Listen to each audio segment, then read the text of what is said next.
রবিবার দেরি করে উঠবো ভেবে এতটা দেরি করে উঠবো বুঝতেই পারি। আমার বাবা তো কোনো সময় ঘুমিয়ে থাকলে ডাকে না, তো আজকে বাবাও ডাকেনি আর বাড়িতেও সেরমভাবে ছিল না। হুড়ি করে উঠে আজকে আর ব্রেকফাস্ট করিনি, চা টা খেয়েই রান্নায় নেমে পড়লাম। ভেবেছিলাম যে আজকে বাবা থাকবে তো আমার একটু হেল্প হবে, বাবা রান্না করবে আর আমি বাড়ির সম্পূর্ণ কাজ করব।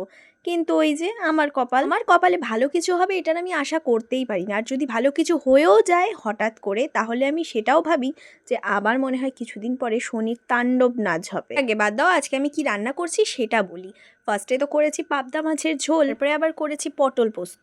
আমি কিন্তু একদম ওয়াইফ ম্যাটেরিয়াল হয়ে গেছি এখন, রান্না বান্না কাজ কর্ম সব কিছুই করতে পারি, শুধু এবার বিয়ে করার পালা।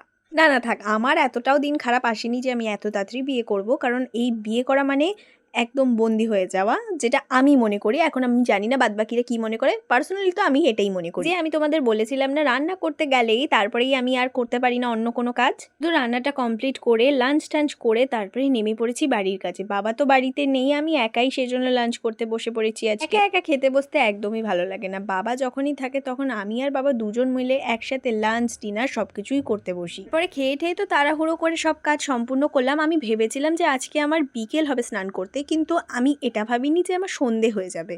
সন্ধে হয়েছে তো ঠিক আছে, কিন্তু এই দেরি করে স্নান করার চক্করে আমার আবার পা ব্যথানা শুরু হয়ে যায়। আমার আবার দেরি করে স্নান করলে যে কি প্রবলেম হয় বলে বোঝানো যায় না বাবা। শুধু মুখ ছাড়া আমার শরীরটা প্রায় বয়স্কদের মতনই হয়ে গেছে, মানে এই ব্যথা ওই ব্যথা এই ব্যথা লেগেই থাকে আমার প্রায়। আমার যেমন মন চকচকে সেরকম মুখটাও তো চকচকে রাখতে হয় বলো। ফার্স্টে তো এই চুলে একটু সিরাম লাগিয়ে নিয়েছিলাম, সিরামটা লাগাই একটু আমি মাঝে মধ্যে শ্যাম্পু করার পরে।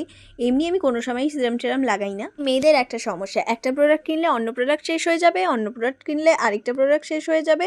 মানে মেয়েদেরই যত সব সমস্যা ভগবান দিয়ে দিয়েছে, ছেলেদের তো সেরকম কিছুই নেই। আমি এত বেশি টোনারটা লাগিয়ে দিয়েছি যে আমার শুকোতে অনেকটাই টাইম লাগছিল। তো তার থেকে ভালো ভাবলাম আমি এত ওয়েট করতেই পারবো না, এই দাঁড়িয়ে দাঁড়িয়ে থেকে আমার পা ব্যথা হয়ে যাচ্ছে, তাই ময়শ্চারাইজার আমি লাগিয়েই নিলাম। তাড়াতাড়ি করে এগুলো সব ঠুসে আমি আবার রেডি হয়ে গেলাম, কারণ আমার বান্ধবীরা আসবে বলছিল। দুধ চাটা আজকেই খাচ্ছি। আর আর আমি এখন এই প্রোডাক্ট যতদিন না শেষ হবে আমার, ততদিন আমি কিচ্ছু খাবো না। শিওর তো? তবে শেষ হয়ে যাবে আবার খাওয়া শুরু করবি? ভাই শেষ হয়ে গেলে খাবো। তাই তো স্নেহারা এসেই স্নেহা তো একটা বক্তৃতা দিয়ে দিল। বক্তৃতাও না মিথ্যে কথা ওটা, যে ও বাইরের খাবার কিছুতেই খাবে না নাকি ওর প্রবলেমের জন্য। আমরা জানি ও খুব প্রচণ্ড মিথ্যে কথা বলে, ও আবার নির্লজ্জের মতন বাইরের খাবার খেয়েই নেবে। তো যাই হোক, আর তো ভিডিও ক্লিপ নিয়ে নিই, স্টে টিউন, পরের ব্লগে দেখা হচ্ছে, টাটা।